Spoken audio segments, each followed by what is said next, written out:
Very good morning to all of you. इस lecture में हम अपनी पुरानी बातों को ही कंटिन्यू करेंगे। पिछले लेक्चर में जो हमने डिस्कस किया था कि ऑक्सीडेटिव फॉस्फोरिलेशन प्रोसेस क्या होती है, जिसमें आपने देखा था कि एक्चुअली रेस्पिरेशन का जो कल्मिनेशन है, यानी जो उसका टर्मिनल पॉइंट है, यानी उसकी आखिरी स्टेज, वो ऑक्सीडेटिव फॉस्फोरिलेशन है। तो क्या होता है, हम कुछ भी खाते हैं जिसमें प्रोटीन है, जिसमें लिपिड है, जिसमें कार्बोहाइड्रेट है, इन सभी से फाइनली एसिटाइल CoA बनता है ना। और ग्लूकोज अगर डायरेक्टली मिल गया तो ग्लाइकोलिसिस से एसिटाइल CoA बना दिया जाएगा। ठीक है, ये एसिटिल CoA TCA साइकिल में एंटर करता है, जिसमें NADH और FADH2 बनते हैं। और ये NADH और FADH2 कुछ नहीं है, ये इलेक्ट्रॉन सोर्स हैं। और ये electron finally electron transport chain से होते हुए मॉलिक्यूलर ऑक्सीजन को दे दिए जाते हैं। अच्छा, ये इलेक्ट्रॉन ट्रांसपोर्ट चेन कहाँ होती है? ये होती है इनर माइटोकॉन्ड्रियल मेम्ब्रेन में। तो जब इनर माइटोकॉन्ड्रियल मेम्ब्रेन से इलेक्ट्रॉन पास होकर मॉलिक्यूलर ऑक्सीजन तक जाएंगे, तब इलेक्ट्रॉन ट्रांसपोर्ट चेन के जो कॉम्प्लेक्सेस हैं, ये माइटोकॉन्ड्रियल मैट्रिक्स से प्रोटॉन को उठाकर पेरी माइटोकॉन्ड्रियल स्पेस में इकट्ठा करेंगे, जिसकी वजह से इनर माइटोकॉन्ड्रियल मेम्ब्रेन के अक्रॉस, यानी उसके दोनों तरफ, प्रोटॉन एसिमेट्रिक सिचुएशन में आ जाएंगे। प्रोटॉन के पास चार्ज भी है और उसके पास केमिकल नेचर भी है, इसलिए हम इसको बोलते हैं इलेक्ट्रोकेमिकल ग्रेडियंट। मैट्रिक्स की तरफ कम हो जाएंगे, पेरी माइटोकॉन्ड्रियल स्पेस की तरफ प्रोटॉन ज़्यादा हो जाएंगे। ये जो इलेक्ट्रोकेमिकल ग्रेडियंट है, यही इलेक्ट्रोकेमिकल ग्रेडियंट अपने आप में एक एनर्जी रखता है, और वो एनर्जी से जो फोर्स जनरेट होगा, उस फोर्स से ATP सिंथेज मॉलिक्यूलर मोटर होती है, वो रोटेट करेगी और इन प्रोटॉन को वापस पेरी माइटोकॉन्ड्रियल स्पेस से किधर लेकर आएगी? मैट्रिक्स में, और ADP के साथ एक फॉस्फेट अटैच कर देगी, यानी ATP का सिंथेसिस हो जाएगा। ठीक है, तो ये जो इलेक्ट्रोकेमिकल फोर्स था, इसको हम यूजुअली, क्योंकि इलेक्ट्रोकेमिकल स्पीसीज प्रोटॉन है, इसलिए हम इसको बोल देते हैं प्रोटॉन मोटिव फोर्स। ठीक है, तो ये तो था ATP सिंथेसिस की बात। अब हम फाइनली इस पॉइंट पे डिस्कस करेंगे, जिसके साथ आपका रेस्पिरेशन वाला जो यूनिट है सिलेबस का, वो कंप्लीट हो जाएगा। और वो ये है कि ATP को एनर्जी करेंसी के फॉर्म में हम काम में लेते हैं। ये हम 11-12 से लगातार पढ़ते चले हैं। ATP का पूरा नाम आपको सबको पता है, होना भी चाहिए, फाइनल ईयर के स्टूडेंट्स हैं आप। Adenosine triphosphate. ठीक है, तो जरा हम इसके बारे में देखते हैं कि ये क्यों एनर्जी करेंसी के तौर पे सेल में काम में लिया जाता है। दूसरे भी तो बहुत सारे मॉलिक्यूल्स होते हैं, वो भी तो एनर्जी दे सकते हैं, तो इसमें ऐसी क्या खास बात है? तो वन बाय वन हम इन सारी बातों को डिस्कस करेंगे। जैसा कि हम सभी जानते हैं कि बेसिकली दो टाइप की सेल्स होती है न्यूट्रिशन के बेसिस पे, हेटेरोट्रॉफिक और दूसरी फोटोट्रॉफिक। फोटोट्रॉफिक सेल्स में प्लांट सेल्स जैसे कॉमन है, वो फोटोसिंथेसिस करती हैं और लाइट एनर्जी से ATP का सिंथेसिस करवा दिया जाता है, और उस फिनोमेना का फोटोफॉस्फोरिलेशन बोला जाता है। हेटेरोट्रॉफिक सेल्स जो होती हैं, वो बाहर से मिलने वाले केमिकल्स पे जिंदा रहती है, उनसे वो एनर्जी डेराइव करती है।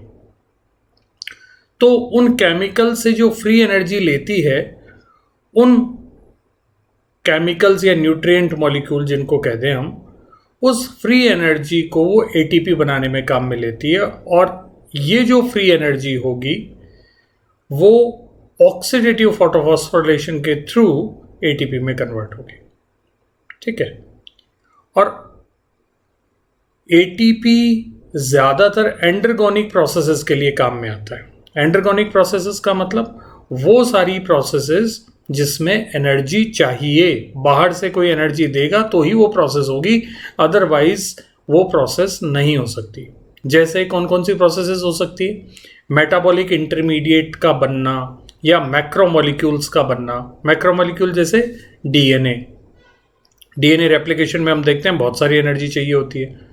प्रोटीन्स जिसमें अमाइनो एसिड पॉलीमराइज होते हैं, उसमें भी बहुत सारी एनर्जी चाहिए। ठीक है। फिर दूसरी प्रोसेस के बारे में बात करें तो मेजर प्रोसेस में आती है एक्टिव ट्रांसपोर्ट। एक्टिव ट्रांसपोर्ट का मतलब होता है across the membrane against the electrochemical gradient या केमिकल ग्रेडियंट। अगर किसी मॉलिक्यूल को पुश किया जाता है तो उसको बोलते हैं एक्टिव ट्रांसपोर्ट। ऑब्वियस सी बात है। फॉर एग्जाम्पल, एक बस में बहुत सारे इंसान हैं, अगर आपको उसमें चढ़ना है तो वो एक्टिव ट्रांसपोर्ट होगा, क्योंकि आपको धक्का लगाना पड़ेगा, ताकत लगानी पड़ेगी।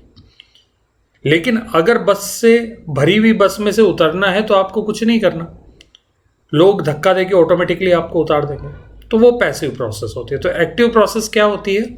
कम कॉन्सेंट्रेशन से ज़्यादा कॉन्सेंट्रेशन की तरफ जाना।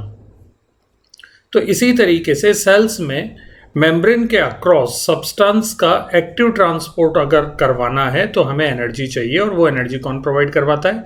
Usually ATP. तीसरा टाइप की जो रिएक्शंस होती है वो होती है मैकेनिकल मोशन।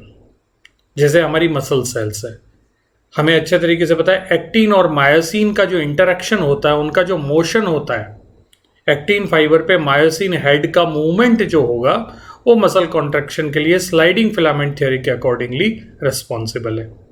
तो उसमें भी मायोसिन को किसकी ज़रूरत पड़ती है? एटीपी की ज़रूरत पड़ती है। ठीक है। अब ये जो एटीपी है, ये एनर्जी जब देता है तो एडीपी और ऑर्थोफॉस्फेट इसमें डिवाइड हो जाएगा, यानी एक फॉस्फेट टूटा, और कभी कभी दो फॉस्फेट टूट जाते हैं तो एएमपी और पायरोफॉस्फेट या दो फॉस्फेट रिलीज होते हैं। ठीक है। तो ज़्यादातर जितनी भी रिएक्शंस हैं उनमें एटीपी ग्रुप ट्रांसफर से एनर्जी को डोनेट करता है। सिंपल हाइड्रोलिसिस से एटीपी बहुत कम रिएक्शंस को ही एनर्जी दे पाता है। ज़्यादातर क्या करता है? वो ग्रुप ट्रांसफ़र करता है। अब कौन कौन से ग्रुप को ट्रांसफ़र करेगा? देखिए, यहाँ पे या तो फॉस्फेट को ट्रांसफ़र कर देगा, या एएमपी को ट्रांसफ़र कर देगा, ठीक है, या पायरोफॉस्फेट को ट्रांसफ़र कर देगा। तो ये जो तरीके हैं, इन ग्रुप्स के ट्रांसफ़र के थ्रू ही एनर्जी को एटीपी डोनेट कर पाता है। किनको? जो सब्सटेंसेस हैं या जो एंजाइम्स हैं। ठीक है।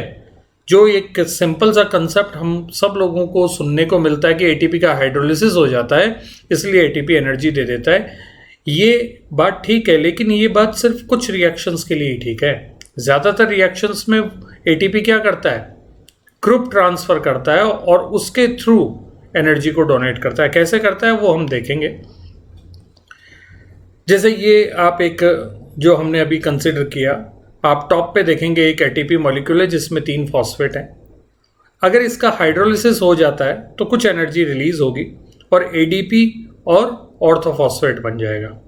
ठीक है। पीआई मतलब ऑर्थोफॉस्फेट, इनऑर्गेनिक फॉस्फेट।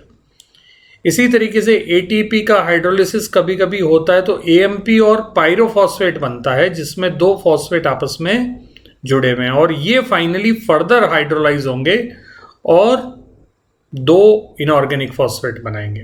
तो ये 2 तरीके एटीपी के हाइड्रोलिसिस के हमने सिंपल डायग्राम में इसमें देखे, जिसमें आपको एटीपी का स्ट्रक्चर भी समझ में आ पा रहा है।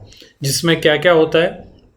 राइबोज शुगर है 5 कार्बन की, उसके फर्स्ट कार्बन पे कौन जुड़ा हुआ है? एडेनिन, एडेनिन नाइट्रोजनस बेस, और उसके 5th कार्बन पर 3 फॉस्फेट कॉन्सिक्वेंटली अटैच्ड है। ठीक है।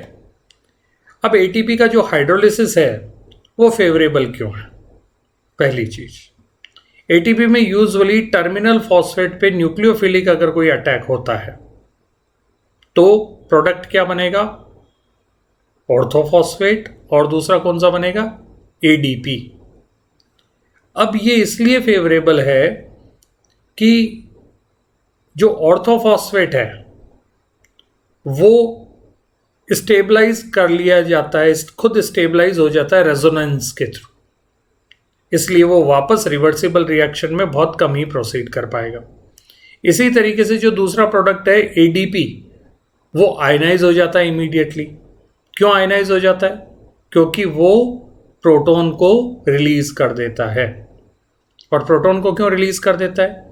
क्योंकि यूजुअली सेल्स में पीएच कितना होता है? 7 के आसपास। ठीक है, तो वहां पे प्रोटॉन का कॉन्सेंट्रेशन कम होता है। पीएच 1 पे प्रोटॉन का कॉन्सेंट्रेशन ज्यादा होता है, जैसे जैसे पीएच बढ़ता चला जाता है प्रोटॉन का कॉन्सेंट्रेशन कम होता चला जाता है। ठीक है, और क्योंकि किसी पर्टिकुलर सेल में जो एडीपी और ऑर्थोफॉस्फेट है उनका कॉन्सेंट्रेशन बहुत कम होता है, इसलिए एटीपी हाइड्रोलिसिस फेवर कर लिया जाता है।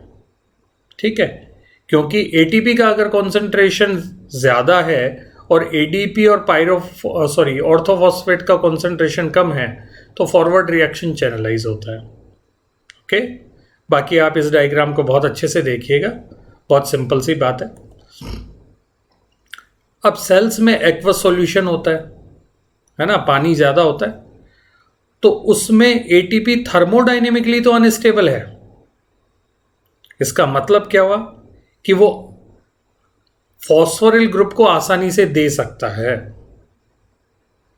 और इसलिए उसका आसानी से हाइड्रोलिसिस पॉसिबल हो सकता है और उसमें काफ़ी सारी एनर्जी निकलेगी। तो hydrolysis of ATP is the highly exergonic process, लेकिन ये काइनेटिकली स्टेबल है। कितनी पीएच पर? पीएच 7 पर। क्यों काइनेटिकली स्टेबल का मतलब क्या हुआ? काइनेटिकली स्टेबल का मतलब ये हुआ कि जो एटीपी हाइड्रोलिसिस की जो एक्टिवेशन एनर्जी है, जो उसको चाहिए हाइड्रोलिसिस के वक्त, वो एनर्जी बहुत ज़्यादा होती है और अगर उसको कैटलाइज करने के लिए कोई एंजाइम नहीं होगा तो वो आसानी से ऑटोमेटिकली एटीपी अपना फॉस्फोरिल ग्रुप डोनेट नहीं करेगा। चाहे उससे मांगने वाले फॉस्फोरिल ग्रुप को मांगने वाले कितने भी एक्सेप्टर हों, वो आसानी से डोनेट नहीं करता।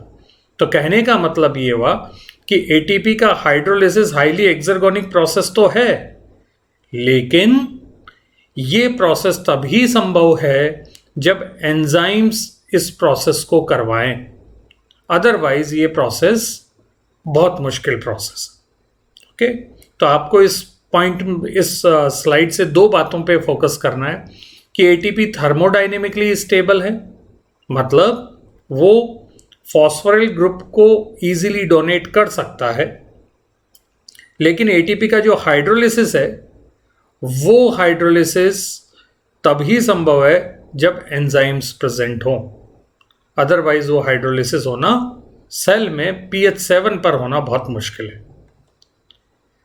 और जो फ्री एनर्जी चेंज होगा, जैसे हम फ्री एनर्जी चेंज को यूजुअली जब हम लैब में काम करते हैं तो स्टैंडर्ड कंडीशंस रखते हैं।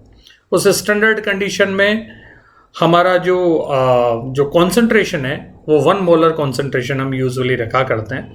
तो साइंटिस्ट ने इस कॉन्सेंट्रेशन पे स्टैंडर्ड कंडीशंस में देखा कि एटीपी कितना एनर्जी डोनेट करता है या उसका फ्री एनर्जी चेंज क्या है। तो फ्री एनर्जी चेंज कितना होता है? -7 किलो कैलोरी पर मोल या 30 किलो जूल। ठीक है, माइनस का मतलब होता है कि ये काम आसानी से हो जाएगा। ओके, बट सेल के अंदर, लिविंग सेल में, इसका जो एक्चुअल फ्री एनर्जी है एटीपी हाइड्रोलिसिस का, वो काफ़ी ज़्यादा है। ऐसा क्यों है? क्योंकि एटीपी हाइड्रोलिसिस बहुत आसानी से हो सकता है सेल में। तो सेल में आसानी से एटीपी हाइड्रोलिसिस कैसे संभव है, इसके पीछे 2 बातें। पहली बात जो हम ऑलरेडी डिस्कस कर चुके हैं कि इंट्रासेल्यूलर कॉन्सेंट्रेशन जो है एटीपी हाइड्रोलिसिस के प्रोडक्ट की, यानी एडीपी की और ऑर्थोफॉस्फेट की, वो बहुत कम है, इसलिए फॉरवर्ड रिएक्शन चैनलाइज होती है। और जो दूसरी बात है वो ये है कि ज़्यादातर एंजाइमेटिक रिएक्शंस में सिंपल एटीपी को इन्वॉल्व नहीं किया जाता, as a phosphoryl group donor.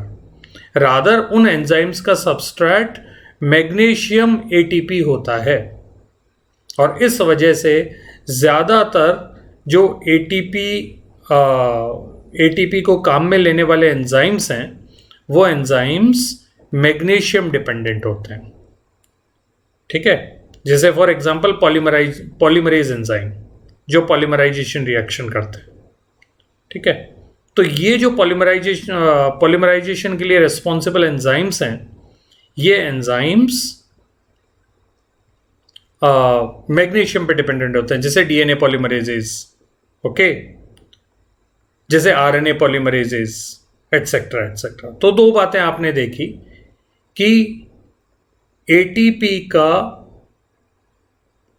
Living cell में हाइड्रोलिसिस इसलिए फेवरेबल है क्योंकि इसके जो हाइड्रोलिसिस के जो प्रोडक्ट हैं उनका कॉन्सेंट्रेशन कम है, और दूसरी बात, सिंपल एटीपी किसी रिएक्शन के एंजाइम में पार्टिसिपेट ना करके मैग्नीशियम एटीपी पार्टिसिपेट करता है। ठीक है, नेक्स्ट, कुछ प्रोसेसेस ऐसी हैं जिनमें डायरेक्ट हाइड्रोलिसिस ऑफ एटीपी को काम में लिया जाता है, लेकिन यहां पे एटीपी सबस्ट्रेट या एंजाइम के साथ में कोवलेंटली बाइंड नहीं करेगा, सिर्फ नॉन कोवलेंटली बाइंड करेगा। ये कौन कौन सी रिएक्शंस है? जैसे साइक्लिक कन्फॉर्मेशन जहां प्रोटीन्स का होता है, साइक्लिक कन्फॉर्मेशन में चेंज होते हैं, कभी प्रोटीन ऐसा हो गया, कभी वैसा हो गया, फिर वापस ऐसा हो गया। ठीक है, जो कि मैकेनिकल मोशंस प्रोड्यूस करते हैं, जो कहाँ काम आएंगे? मसल सेल के कॉन्ट्रैक्शन में काम आएंगे, जैसे एक्टिन मायोसिन वाला केस हमने देखा था। ऐसे ही साइक्लिक कन्फॉर्मेशन की ज़रूरत पड़ती है कि जो डीएनए के साथ में जो एंजाइम्स इन्वॉल्व होते हैं उनकी डीएनए पर मूवमेंट के लिए, इसी तरीके से राइबोसोम का एमआरएनए पर मूवमेंट के लिए, इन सब के लिए एटीपी डायरेक्ट हाइड्रोलिसिस के थ्रू एनर्जी प्रोवाइड करवाता है, ग्रुप ट्रांसफर यहां पर नहीं करता। इसी तरीके से कुछ रिएक्शंस हो रहे हैं, जैसे हेलिकेजेस, रेक ए प्रोटीन। हेलिकेजेस क्या काम करता है? डीएनए हेलिक्स को तोड़ता है, मतलब डीएनए की दोनों स्ट्रैंड को अनवाइंड करता है। रेक ए प्रोटीन, इसका इन्वॉल्वमेंट कहाँ है? रेक ए प्रोटीन बहुत हाईली इंपॉर्टेंट प्रोटीन है, रिकॉम्बिनेशन में भी ये काम में आता है, और इसके अलावा स्ट्रैंड इन्वेजन में काम में आता है, और कुछ जगह पर रेक ए जो होता है वो प्रोटियोलाइटिक एक्टिविटीज को परस्यू करवाता है। ओके, ऐसे ही कुछ सारे टॉपोइसोमरेजेस हैं जो कि डीएनए की टोपोलॉजी को चेंज करते हैं, वो सब भी एटीपी का डायरेक्ट हाइड्रोलिसिस की एनर्जी को काम में लेते हैं। ओके, ऐसे कुछ और प्रोटीन्स है, जैसे जीटीपी बाइंडिंग प्रोटीन, जिनको आप जी प्रोटीन बोलते हैं, सिग्नलिंग पाथवे में इन्वॉल्व होता है, उनमें भी एटीपी या जीटीपी को काम में लिया जाता है। ओके, अब इशू ये आता है कि एटीपी को ज़्यादा काम में क्यों लिया जाता है, जीटीपी उतना सेल में एनर्जी करेंसी के तौर पे क्यों नहीं देखा जाता, सीटीपी क्यों नहीं देखा जाता, टीटीपी क्यों नहीं देखा जाता, यूटीपी क्यों नहीं देखा जाता? तो इसका सिंपल सा आंसर ये है कि यूजुअली हमारे पास में एटीपी बनाने के लिए एटीपी सिंथेज हैं, लेकिन जीटीपी बनाने के लिए और सीटीपी, टीटीपी, यूटीपी बनाने के लिए इस टाइप का एंजाइम ऑक्सीडेटिव फॉस्फोरिलेशन या फोटोफॉस्फोरिलेशन में नहीं है। तो जाहिर सी बात है, एटीपी बनेगा तो एटीपी का कॉन्सेंट्रेशन ज़्यादा होगा, और जो ज़्यादा होगा उसको एज ए एनर्जी करेंसी काम में लिया जाएगा। हालांकि फर्क नहीं पड़ता एटीपी है कि जीटीपी है, एनर्जी सब में मोर और लेस इक्विवेलेंट है। ठीक है, अब आप बात करते हैं कि ज़्यादातर रिएक्शंस में एटीपी कैसे एनर्जी देता है। तो एटीपी जो है वो बेसिकली ग्रुप ट्रांसफर करवाता है। कौन कौन से ग्रुप को ट्रांसफर करवा सकता है? या तो फॉस्फोरिल ग्रुप को, या पायरोफॉस्फोरिल ग्रुप को, या एडिनाइलाइलिल ग्रुप को। एडिनिल ग्रुप नहीं है, एडिनाइलाइलिल ग्रुप है, ये थोड़ा सा ध्यान में रखिएगा। ठीक है, और ये 2 स्टेप में ये प्रोसेस होती है। एनर्जी देने की जो प्रोसेस है वो 2 स्टेप में होती है। पहली स्टेप में वो इनमें से किसी ग्रुप को या तो सबस्ट्रेट या एंजाइम के साथ में कोवलेंटली अटैच कर देगा और उसकी वजह से फ्री एनर्जी कंटेंट बढ़ा देगा। ओके, और दूसरी स्टेप में जो ग्रुप अटैच किया था उसको वापस डिस्प्लेस कर देगा, यानी वहां से वापस हटा लिया जाएगा। तो ये बेसिकली ग्रुप ट्रांसफर रिएक्शंस होती हैं। अब यूजुअली देखा जाता है कि इसके पास में जो 3 फॉस्फेट हैं, इन तीनों फॉस्फेट में कहां पर अटैक होगा, कहां से वो तोड़ा जाएगा एटीपी। तो देखा जाए तो अल्फा, बीटा और गामा, ये जो 3 फॉस्फेट हैं, इन तीनों पर ही न्यूक्लियोफिलिक अटैक पॉसिबल है। तो जो न्यूक्लियोफाइल होगा, जैसे इस एग्जांपल में हमने लिया है R18O, मतलब R कोई केमिकल ग्रुप है और ऑक्सीजन का हमने बेसिकली आइसोटॉप यहाँ पे काम में लिया है ताकि हम ये देखें कि कौन सा ऑक्सीजन अटैच हो रहा है। ठीक है, तो अगर टर्मिनल फॉस्फेट पे यानी गामा फॉस्फेट पे न्यूक्लियोफाइल अटैक करता है तो एडीपी और फॉस्फोरिल ग्रुप वो जनरेट करेगा। अगर वो बीटा पे अटैक करेगा तो एएमपी और पायरोफॉस्फोरिल ग्रुप को वो जनरेट करेगा। पायरोफॉस्फोरिल ग्रुप का मतलब 2 फॉस्फेट आपस में, 2 ऑर्थोफॉस्फेट आपस में जुड़े हुए हैं। ओके, और अगर अल्फा फॉस्फेट पे अटैक किया जाए तो एडिनाइलिल ट्रांसफर होगा, एडिनाइलिल ग्रुप जनरेट होगा। और ये एडिनाइलिल ग्रुप का किसी पर्टिकुलर सब्सटेंस पे अटैच हो जाना, इस प्रोसेस को बोलते हैं एडिनाइलाइलेशन। और ये एडिनाइलाइलेशन बड़ी इंपॉर्टेंट प्रोसेस है। क्यों इंपॉर्टेंट प्रोसेस है फ्रेंड्स? देखिए, अगर बीटा और गामा के बीच में अटैक होता है, यानी ये फॉस्फोएनहाइड्रेट बॉन्ड तोड़ा जाता है, तो एनर्जी इसमें से तकरीबन कितनी रिलीज होती है? 30 किलो जूल।